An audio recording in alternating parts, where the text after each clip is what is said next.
This is Regenerative Skills, the podcast helping you to learn the skills and solutions to create an abundant and connected future. I'm your host, Oliver Gaucher. New Society Publishers is your gateway to a regenerative future.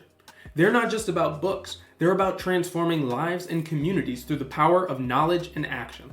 Their mission is simple: to inspire and empower individuals to create a more just, sustainable, and compassionate world.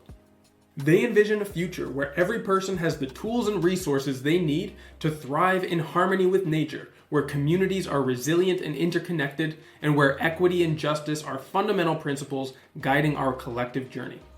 If you subscribe right now to their newsletter at newsociety.com, you'll be the first to receive sneak peeks at new content and get discounts on upcoming title releases. You'll even get an exclusive discount code on your first purchase of books, ebooks, or audiobooks. So sign up today at newsociety.com. Hey, and welcome back, everybody. So I've got a fun little deviation from the normal interview format for you today. A couple of weeks ago, I was invited to speak on a panel discussion about soil health for the release of a new issue of REVOLVE magazine. Established back in 2010, REVOLVE inspires climate action by keeping you informed about the circular economy, ecosystem restoration, the energy transition, sustainable mobility, and water resources. And their latest episode focuses on the importance of soil and how to restore the health and function of soil through the perspective of researchers and practitioners. Now, myself, along with Teresa Gimeno, a forestry researcher with the Centro de Investigación de Ecologia y Aplicaciones Forestales, or CREAF, here in Catalunya, and Carlos Ortiz, who works with the Department of Climate Action at the Generalitat de Catalunya, where he leads the Office of Fertilizers and Manure Treatment, we were interviewed by Marta Castillo, who is a journalist and communications officer with REVOLVE Media. Now, I'll leave it there since Marta gives a great introduction to the panel and each of us as speakers right at the beginning of the audio. And also, sorry in advance for the audio quality. We weren't mic'd up properly for recording, and I cleaned up the audio the best that I could, but there's still quite a few wobbles in the volume. But there's, however, a video of the interview that I've linked to in the show notes in case you're interested as well. So anyway, let's get to the chat now with me, Marta, Teresa, and Carlos.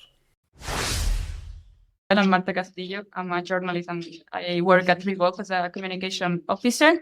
That's why I'm here moderating today. I will just give you a very brief introduction about what is REVOLVE for those of you that don't know us and are new to REVOLVE and the REVOLVE magazine. So we are a communication group based here in Barcelona and in Brussels. So actually in Barcelona, physically here at the Nest.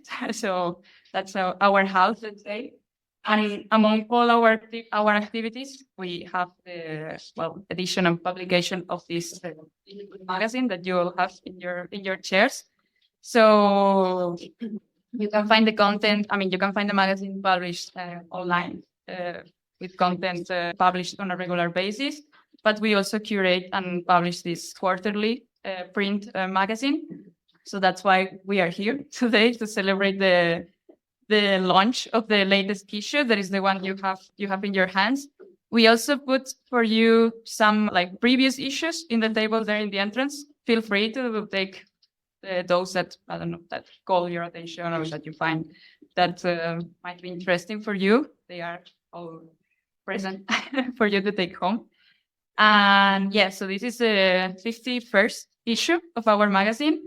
And it's our spring issue that is always focused on ecosystem-related topics. This one, we dedicated it to soil health, as you know as well already, I guess. Soil health, nature preservation, that's the topic of our issue. And that's why we are also here today to discuss a bit the intersection between soil health and water availability, because we thought that that's also a very relevant topic in the local context. So bringing the big topic of soil health that we see more and more in the European discussion and in a bit all around, luckily.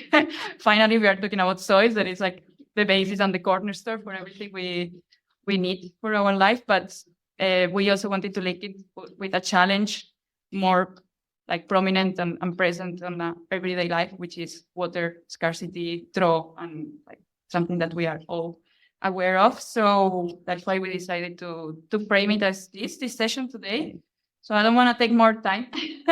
I will just thank the speakers here today, and then I will give the floor to them because you are the experts. So first of all, we have Oliver Gaucher with us today. He's a small farmer, regenerative project designer, and also watershed mitigation specialist with experience in over 20 countries. And he's working at Climate Farmers. And that's also one of the reasons we invited him today, because he works with a growing community of farmers around Europe on developing educational resources and support mechanism for the transition to regenerative management. So Oliver will be giving us a bit more insights on his work and what they are doing, and also his experience, I'm sure, will be very valuable for the discussion today. Then we also have Teresa with us today. She's a researcher at the CREAF Research Center. She's a PhD in conservation and natural resources, and she has experience in different institutions in Spain, in France and Australia, and I'm sure she will be talking a lot about forest and soil health in forests today. And last but not least, we have Carlos Ortiz here with us today. He's currently leading the fertilization and manure treatment office at the Department of Climate Action, Food and Rural Agenda in the Generalitat de Catalunya. And his department is the one responsible for coordinating the improvement of manure management and bringing the agricultural knowledge closer to the local level. So I'm sure that's also a very different perspective that we will be hearing from Carlos today. So I'm not going to take more time. I think I already took 10 minutes, more or less. So that's already a lot. If there's more people coming late, it's okay. So I will go straight to the questions. And we wanted to start this conversation by understanding what is a healthy soil and why they are relevant for our ecosystem. And I will give the floor to Teresa first to explain a little bit more about how can we define a healthy soil and why it's so relevant, why is it so relevant.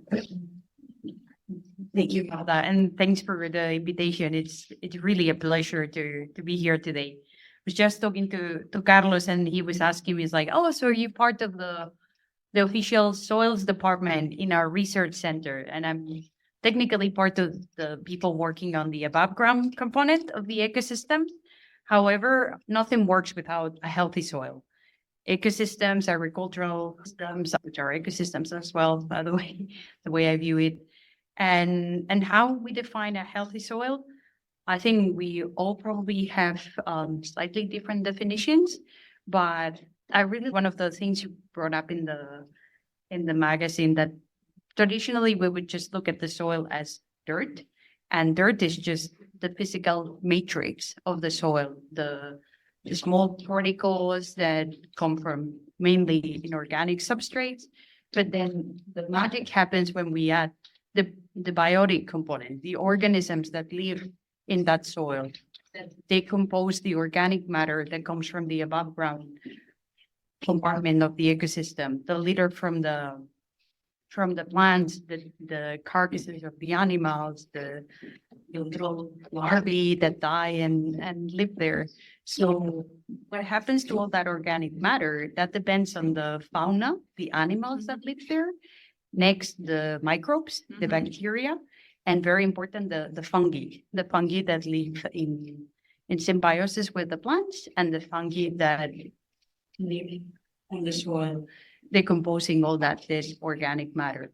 So if all those components are in there in the right proportions, in the right ratios of different groups, then things don't work. And the soil is not going to be our partner for whatever service or contribution we're looking into our ecosystems. With care and proper care. So, who wants to continue? Carlos, Oliver. Thanks for inviting me also to this meeting. According to the definition, a standard definition, probably we have different entities, international entities that is this kind of what's soil. not health. And they put the FAO or even the last European regulation in soils, monitoring soil law also. They speak about that it's the condition of the soil to supply life. And it gives also other qualities, holding water, which is the current issue today, or recycling nutrients, or other actions or essential actions that I think that we are agree about. But I'd like to. I was listening to your question, and there is still really probably one of the most important entities in the conservation, which is USDA, USDA from the United States, and I was thinking of one of the big events that happened 100 years ago.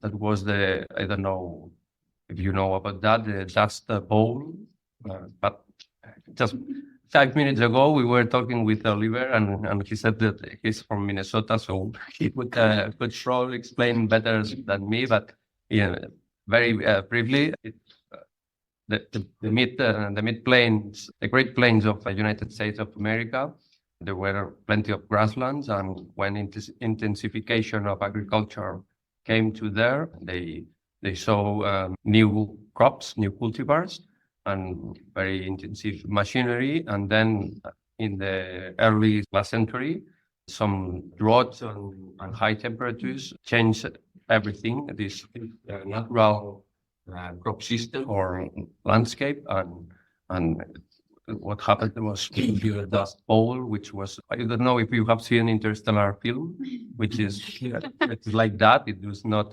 science fiction. It took work. It was real. So I don't know if you can add something about that, but the point is that the soil, the president in that time, I don't know, Roosevelt or he implemented the soil service in the United States. So it was really interesting because they noticed that it was really, really important for conservation of not only production, because it was a social disaster what happened in that time. And this USDA also had a new definition of what's so it was a milestone for soil preservation and regeneration. Yeah, really learned something today. That's how the Soil Conservation Agency got started.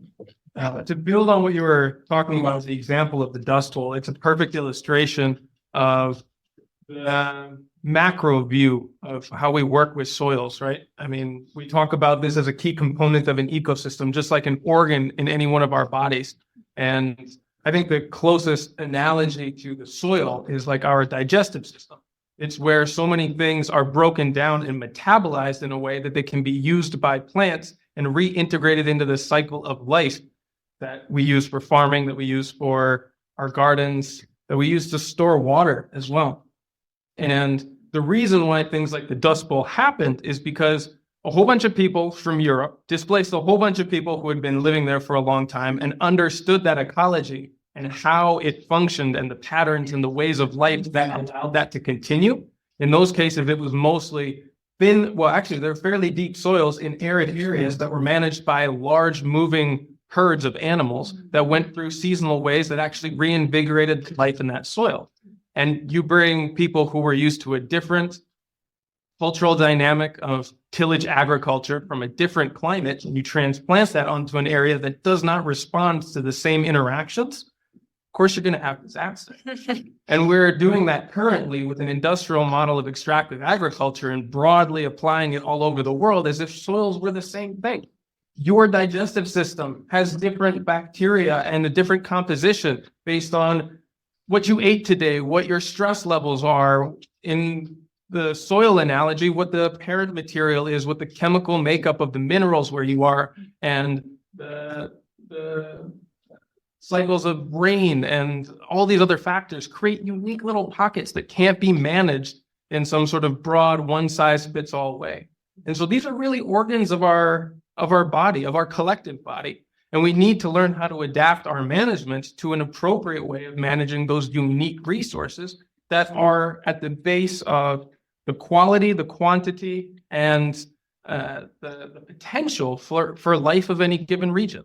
That's really what soil is to me, is it's that digestive system that makes these cycles work. Yeah, I think that's a very graphical definition of what a healthy soil is. And I think it also makes us all aware of how important is it if we think of our whole body, how important is our digestive system.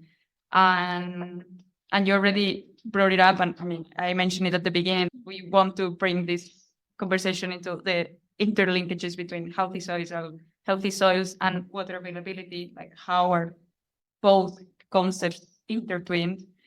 And I would like to go back to Teresa for this, so to understand a bit better how both concepts are intertwined and how having healthier soils makes us have healthier water resources and more water available. Yeah. I love that analogy, by the way. Thank you. So we tend to think of water only when it comes down from the sky. Okay, it's raining.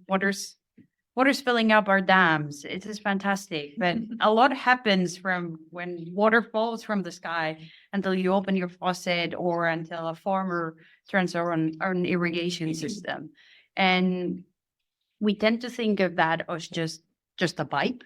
And it's not a pipe. It all goes through the soil, obviously. And that matrix, what happens to that matrix, it's going to determine the rate at which that water infiltrates, fills up our dams, the rate at which rivers are going to carry water, how fast they're going to get to the ocean, and very important, the quality of that water. So it's not the same to have just a plain slope with a very degraded soil, with no vegetation on top of it.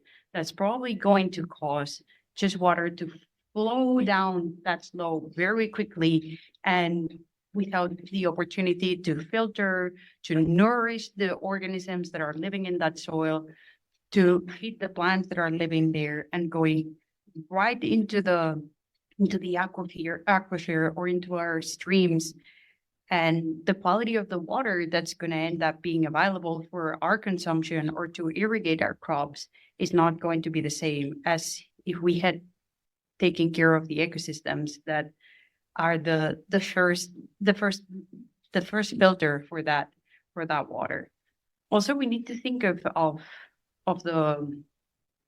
these systems that they are connected in a way. So the aquifer is connected to the river, is connected to the dams where we stored our water. It's connected to the water that ends up in our crops, the crops that produce the food that we eat. And we cannot just neglect the fact that anything that we do to any of these points of contact is going to affect the whole system. So we can't really afford making mistakes here. So we need to probably rethink the way we manage our ecosystems, not just to obtain more water from them for ourselves, but instead rethink the equation, turn it around and be like, okay, how much water does the ecosystem need? And then whatever is left that it's not necessary to keep the ecosystem dynamic going, then I'll make a sustainable use of it. So it's, and the way I view it, we need to change the equation in a way. I don't know what the Department of thinks, maybe has something to add in there. Well, about the relationship between water and holding water and the soil, it's obviously studied and probably, well, it's defined by several parameters, obviously, also, but mainly it's dependent on the soil depth, of course, and also another parameter is the organic carbon or the organic matter content, which can be of different types, but essentially is, I mean, using another analogy, Oliver, when we talk with farmers or we talk with people in schools or wherever, we say that soil is like a sponge, and the amount of water that can hold it's dependent on the how big is that sponge and how is the quality of this material of that. So probably, I mean, it's that the point is that we need to protect our soils, to retain soil, because if we lose soil, we have no potential to hold water or to hold nutrients. And that's one of our main problems in Europe, probably in the world, in Europe also, but especially in the Mediterranean basin, which is the erosion of soils and the loss of these soils. And it's because of the climate, because we have this deep soil or this arid climate, and also because of that, and also it's the reason why we have to increase this capacity of keeping it. So it's the cause and the consequence. Yes.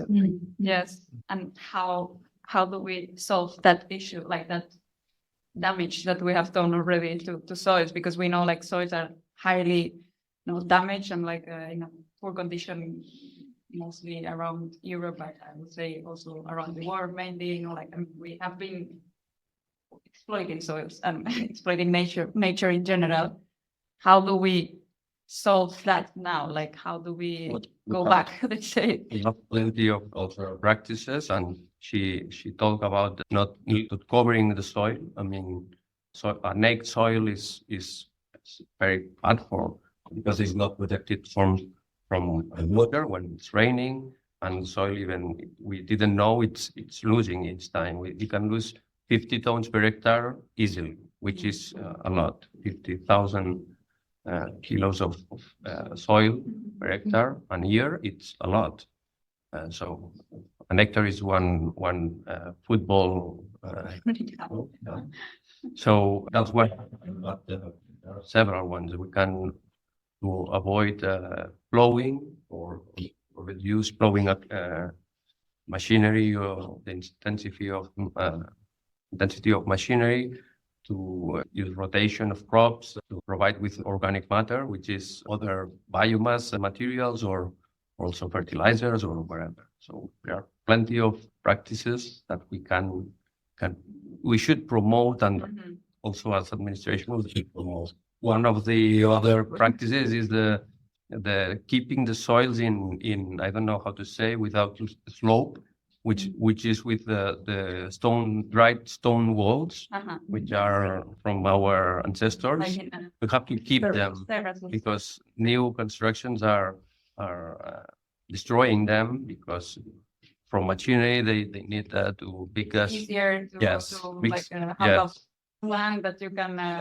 They are really important, not only for keeping soil, but also for biodiversity between the stones, and they are well designed because water comes through these stones. It's not concrete, it's just opened. So plenty of things to do. We just need to promote them. We will go back there. Yes. a bit farther in the conversation, but I also want to give the floor to Oliver that we haven't heard a bit in the last question. So yeah, in your experience, in your work at Climate Farmers, your personal experience, which best practices, let's say, or which examples do you have of like how to implement that soil regeneration or promoting those practices to regenerate soils that's so needed? Well, so many good practices were already listed here by Oriol and Teresa. Any of them can work, but I've also seen a lot of them that we all know are generally good practices not work. And that's the tricky part. Like, all of these are context specific. I'm probably going to come back to that during a number of answers today, but really, anytime you're working with an ecology, and human communities are ecosystems as well, we need to work to understand the particularities of those ecosystems, as well as the conditions that they're currently under before we start to say, this practice is good, I can recommend this, cover crops, terracing. Any of these can work, but they can also fail depending on the capacity of the people there, the minerals in the soil, or the way that they're farming and the needs of that business. And so, it's very easy to talk about practices, very easy to give recommendations, but it's harder to understand the context of a place and figure out what's actually appropriate to it. And so I would love to say, yeah, dig ponds and set up balsas and put in terraces and, don't till the soil.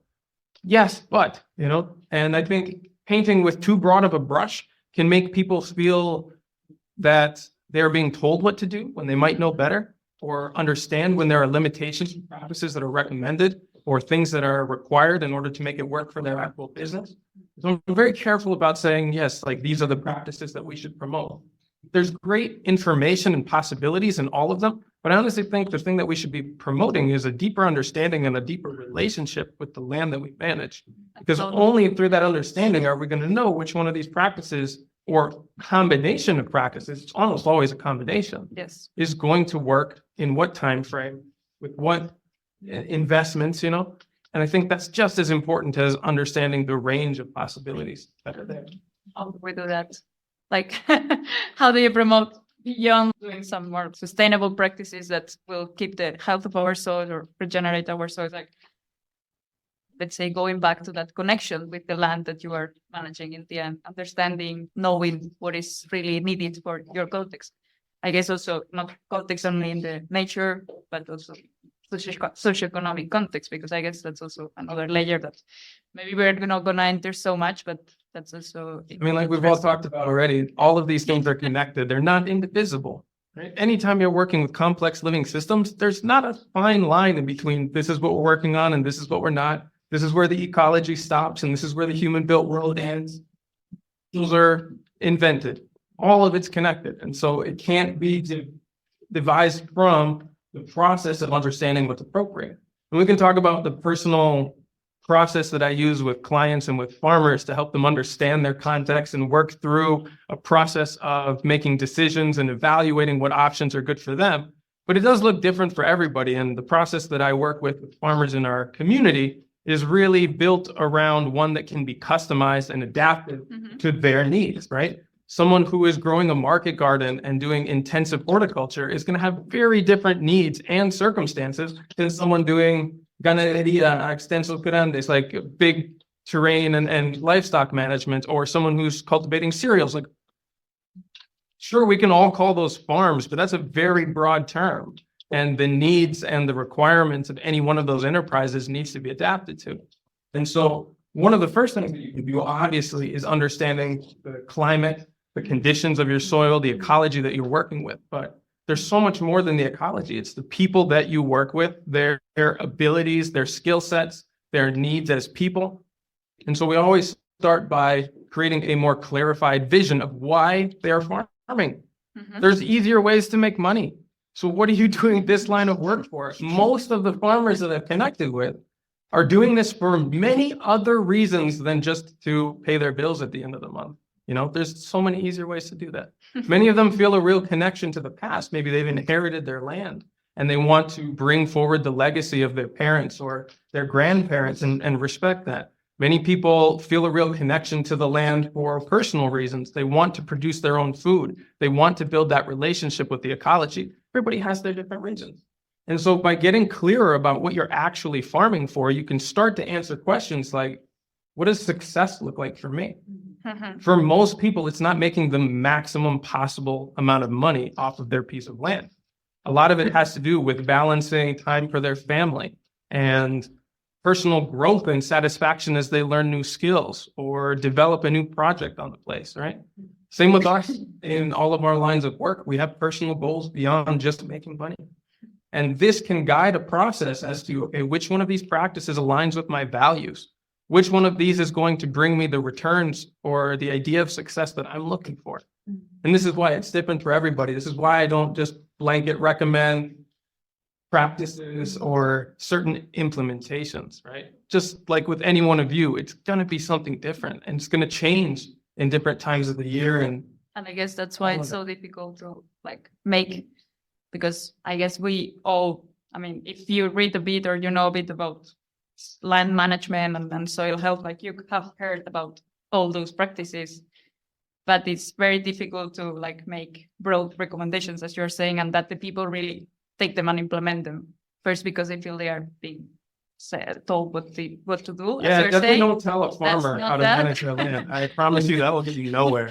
And then because maybe they test it and it's not working, so they say, oh, okay, but then I will go back to what I was doing, no, because this is not working. So why I should try out new things? So maybe that's a really like a first challenge, I would say, that makes it very difficult, I guess, to do like big scale changes because you need to go very to the case by case.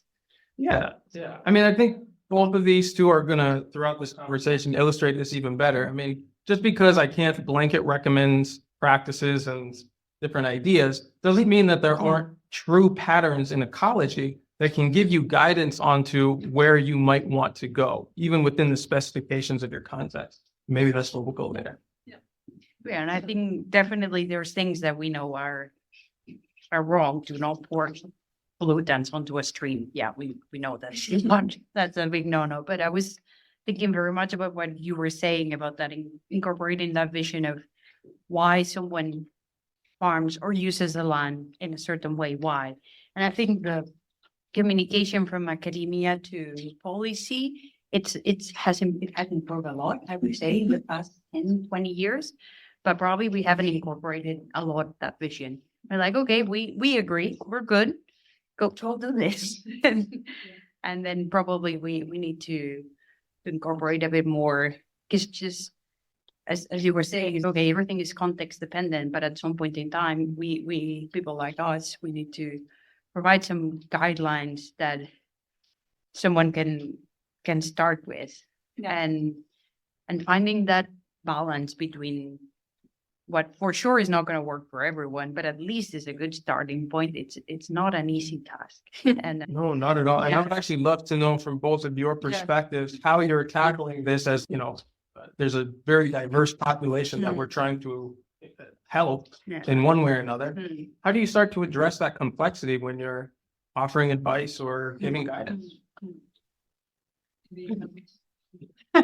Because I guess you are the one working directly No. with the farmers, so I Well, get to see that's a big issue because you need close to the people. Yes. human Uh, resources. No? We have resources, we have people, but we have also plenty of bureaucracy because it's the current system. We were talking about that before. So the point, we had a kind of extension services 30 years ago, but before, I guess it was before entering to the European Union. So yes, they were born agronomists and that were spread over and they functioned like that by real advisors because they were local from each part of the country, so they knew what was necessary in each part. That's a pity because it doesn't exist right now, and we have a current administration, which I belong to.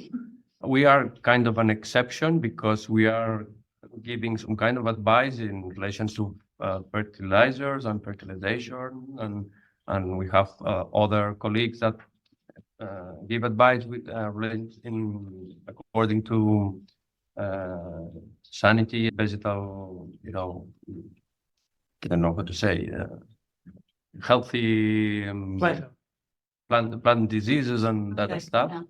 So pests like that. So we have different units, but it's not like it was before with this kind of distribution, which could be better to enter to the population, to the farmer population.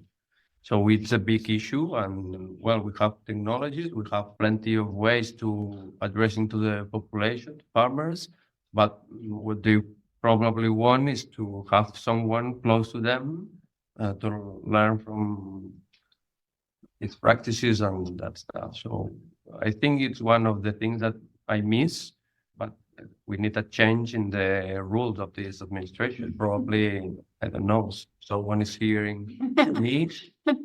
Perhaps you can take notes, or perhaps they fire me. First of all, sure. Yes. Yeah, I think that's a very relevant role, and I mean, I also had a previous conversation with Ivo from Climate Farmers, and we also discussed about this role of the advisor or the coach. And actually, well, I will share it at the end, but at REVOLVE, it's also in the magazine, we are also working in an European project that is focused on that, on like training. It could be, I mean, how they see it in the project, the ideal scenario is like a farmer, like a leader in the farmer community of an area that can be trained and can be that advisor. So it's someone who like knows the context, is there, knows the reality, it's part of the community. So it's not an outsider that is coming and telling you what to do, but at the same time knows how to identify if the soil is healthy or not, or what is missing, or how to really improve it. But I think, yeah, it's very important what you're highlighting. I guess the situation is very, even inside Spain, no? Like, it's very different depending on the region. But I guess it's like the next step, no? Like, I mean, for what the conversation is going, and as far as I see. I said half the truth, because we also have a kind of advisors that are dependent on cooperatives, or that they have their history and their structure, and we have close to 300 or 400 kind of private advisors or related to cooperatives, which are not totally private, but so they can function like that. So it's not totally true what I said, that we have no.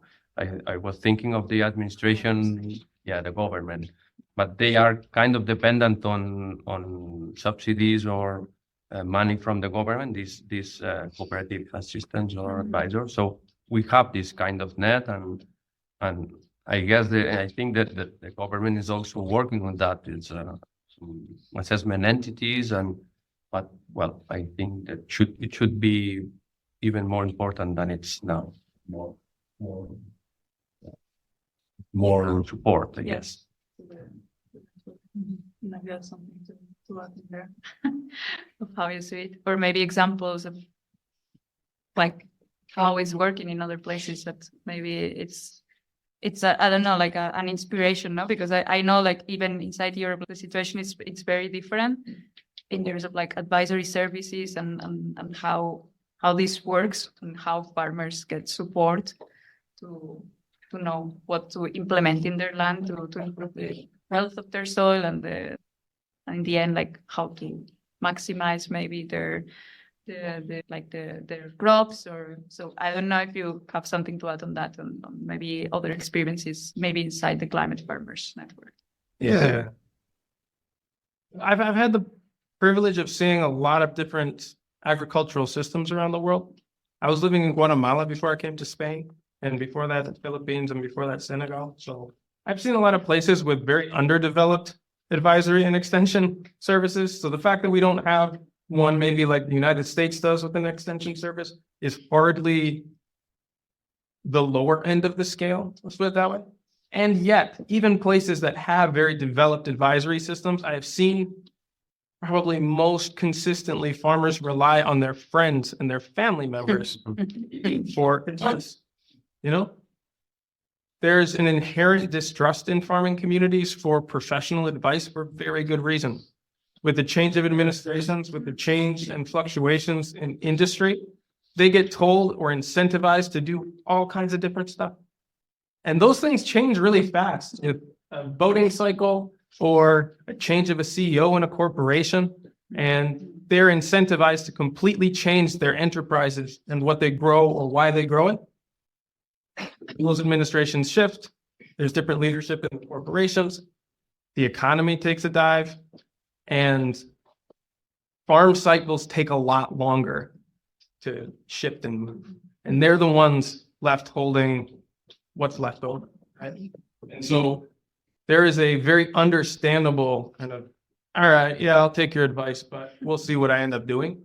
And a much closer tie and level of trust in the people around them who are farming, whether it's friends or family members, people they grew up with, people have similar enterprises nearby them. And we have a pretty good sized community within Climate Farmers, about 500 different, mostly regenerative oriented farmers around different parts of Europe.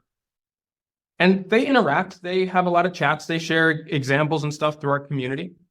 And the best connections and the most action I have seen have been when they form little groups and go off somewhere else and have interactions and build trust. I've seen companies form out of that. I've seen consulting wings and complete changes of practices happen because they built their little community of friends or people that they trust. They come up with their experiments and their ideas together, and they're in constant contact. That, I think, even in the presence of a very developed extension and consulting service, is where people find their support and their trust. And this is something we hope to enable. And I don't think that a government agency is ever going to supplant, because that's what's there when the administration changes or the university stops its funding. That's what remains. And how do you enable that? Because I guess that's the challenge. I feel like I'm talking too much about this stuff. Well, maybe they cannot. I mean, I want to bring like some positive or like some solutions to the conversation. Mhm. So we know which are the solutions, no? Like what are all the options that we could be applying, no? But Oliver, playing a little bit the devil's advocate. Yes, please.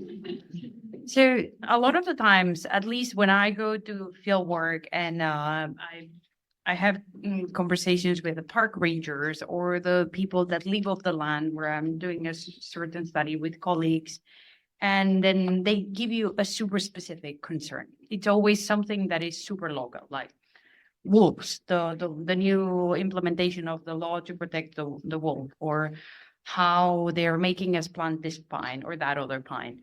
And a lot of the times they are brutally against some of those things. Mhm. And you can understand their reasoning for sure, 100%. because it directly affects their pockets, their way of living. But also at the same time, someone has taken a slightly zoom out view and implemented certain measures because there maybe have a benefit at a larger landscape scale. So I fully agree that your circle of trust is going to be where you end up deferring to no matter what, for sure. But also we have to balance the fact that that's not where all the knowledge we need to implement things like water management. We need to be at the hydrological base level. How do you incorporate that knowledge smoothly without collapsing with those communities? Challenge, no? Like, I mean, Yeah. that's what I was asking. I don't know. I think that's a big question, no? Because I mean, for what I see, I read, I hear, okay, we know we could be doing cover crops and no tillage and like all these things, and we know how important is soil, and we know all these things, but what is the way forward? Like, how do we, let's say, bring that knowledge to the people and they are trusting us, because that's the problem, no? That's the issue, that you or like the administration or whoever, like, we can have the answers, but then you cannot really transfer it to the people actually implementing, or you cannot show them this big picture, as you are saying. The lack of trust is definitely playing against the implementation of any of these issues. And it's a lot of the times because the same with our education, our healthcare system, our landscape management, everything happens within 4-year cycle. That is when we vote again. And that's something that it cannot continue having such a short-term view. And we probably, everyone would agree with that we need longer-term perspectives for implementing solutions to such big problems. Maybe that would help regain some of that trust. I don't know. What do you reckon? Maybe Carlos? Yes, well, I was thinking that we already have a very interesting net for diffusion from transferring information to farmers. We have, which is a kind of platform with conferences that are taken each day, probably close to 1,000 conferences per year in Catalonia, and other, I don't know, ways to approaching to the sector with operational groups and mention activities that they connect the farmers with cooperatives and with the research center. They work for 2 years together. So we have tools, but probably I don't know the way how they work by themselves, or they have this continued support with advisor. Probably this is what I think it's lacking. It's not there. But taking as an example, we have other examples of services or advisory services close to us in Navarra. I think it's a very interesting and it's pretty close that they have a kind of a group of researchers, but they are going to local and they have experimental trials in each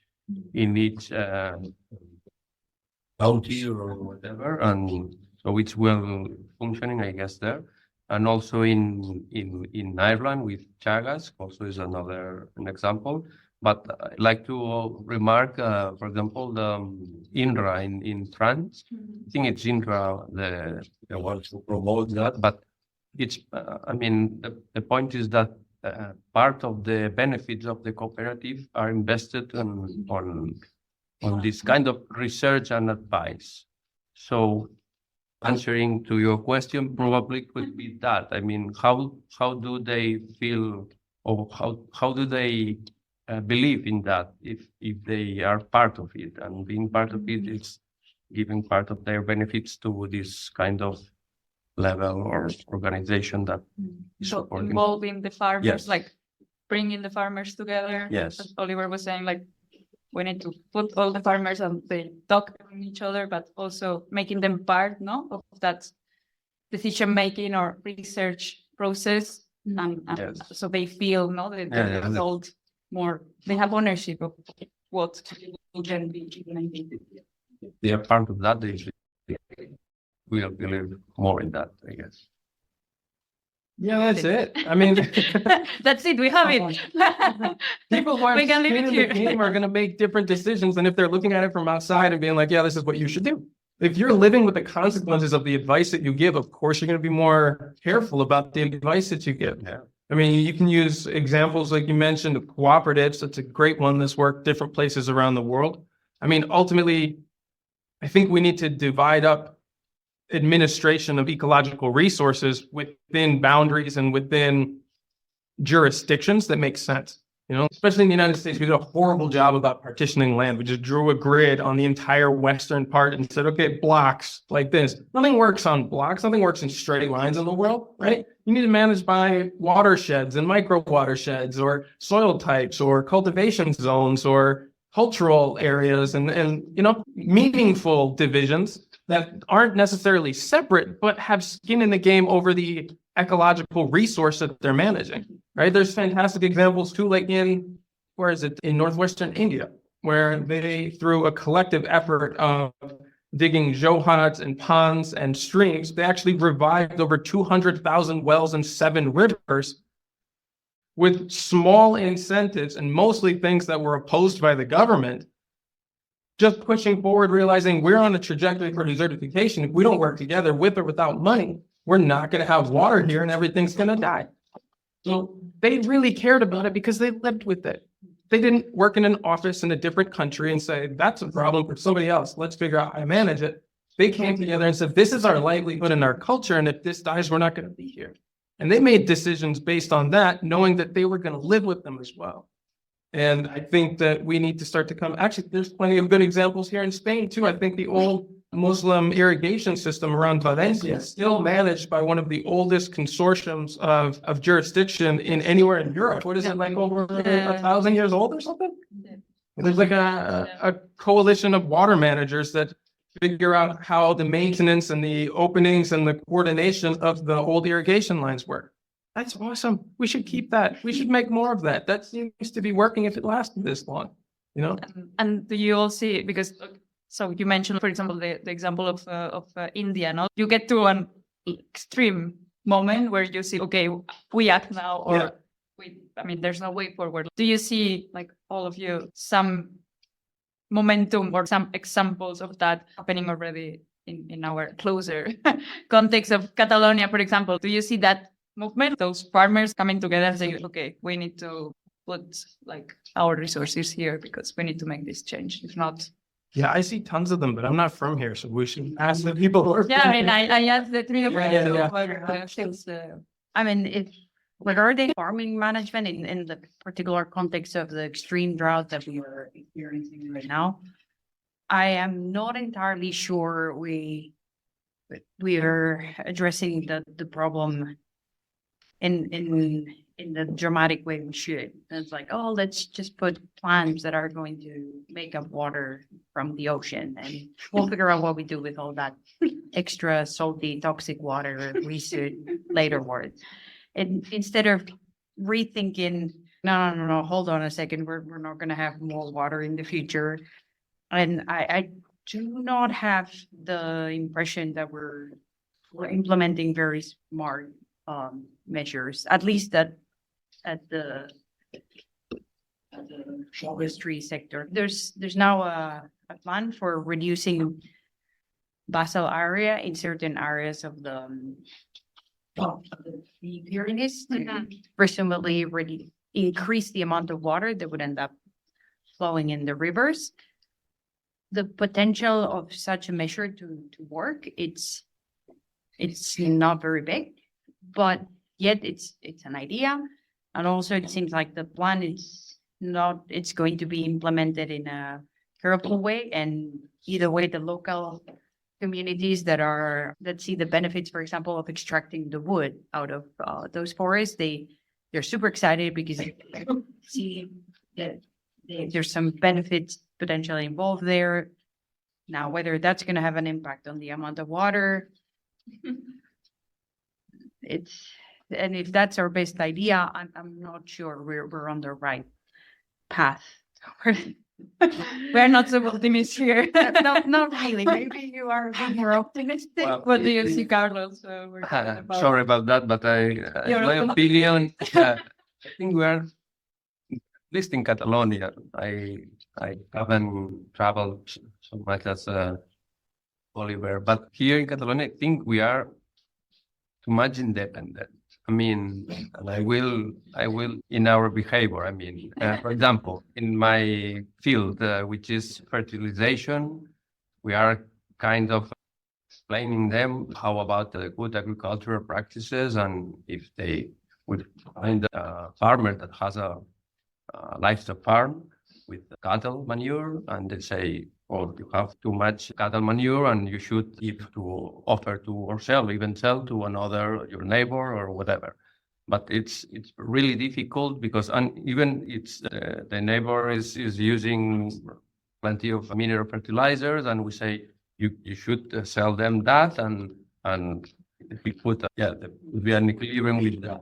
But it's really difficult, and we are working side by side, and we have found plenty of cases of that. So it's a general sense of how they work, but probably, and I'm totally sure that there are plenty of other cases that they play together and they work together. So I don't know, but Your feeling is that there's not so much it's not coming easy. together, feeling and solving problems. It's not easy because they work on their own, and they think that the most, in this case that I was talking about, the most I apply, the best for the crop, and that's not the case. It's totally wrong.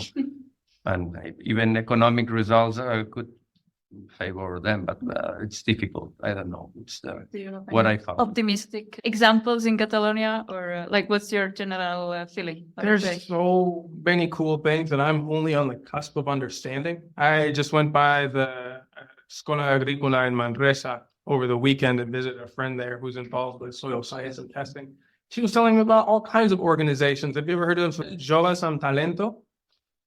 It's an organization of young farmers that have access to a network of, I think the ayuntamientos around the province put up parcels of land that private owners either are not using or do not plan to sell. And they give access to those at very low rates. and make them available to young farmers. And those young farmers are connected through a network. I think it's like a Telegram group or something. And they share practices, they share when new openings come up, and they work to cultivate those lands at a much reduced rate that gives access to people who otherwise couldn't. That's amazing. That doesn't exist in many places. I know a lot of places that should adopt something like that, and it's happening here.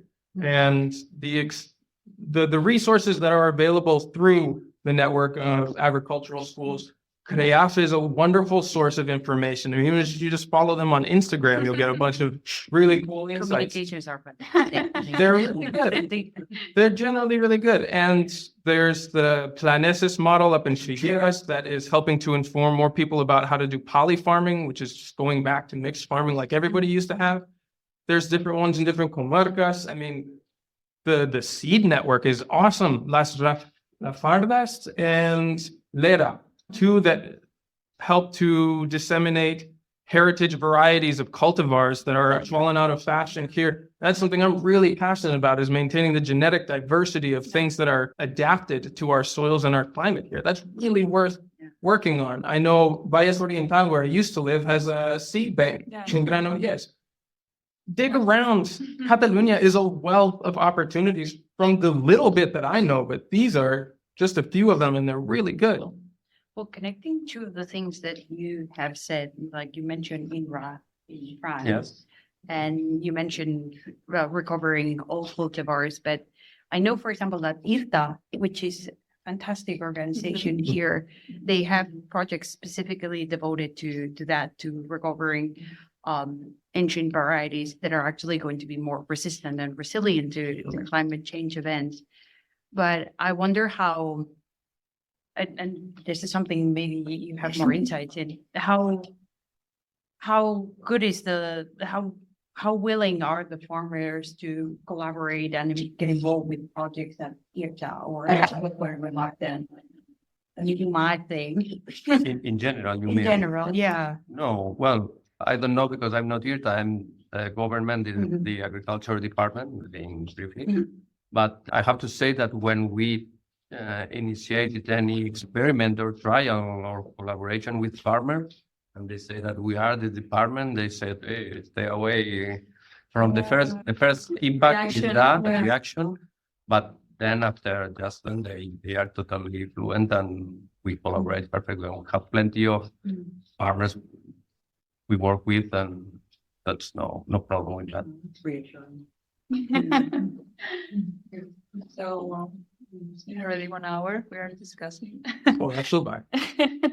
And I also want to give some time to the people if there's some questions. But before that, I just wanted to do like a final question wrap up of what we have been discussing on, like keeping it on this maybe more positive or optimistic spirit, and also giving some solutions, like what's the way forward. So if I don't know, wrap up idea on what's the way forward to say improve soil health and make this more mainstream, so through different practices as we have been discussing, because there's no one fits all. Who has a quick final idea? Well, I can. You can go. Carlos. Yes, please. The idea is soil is a finite resource at human scale, so we have to take care about it. Whatever we are citizens, and we go to the mountain or whatever, we are farmers or technicians or whatever. So, and for keeping this resource, we have not to pollute them and not to lose them. So, and if we have the possibility to increase the organic matter, go to it.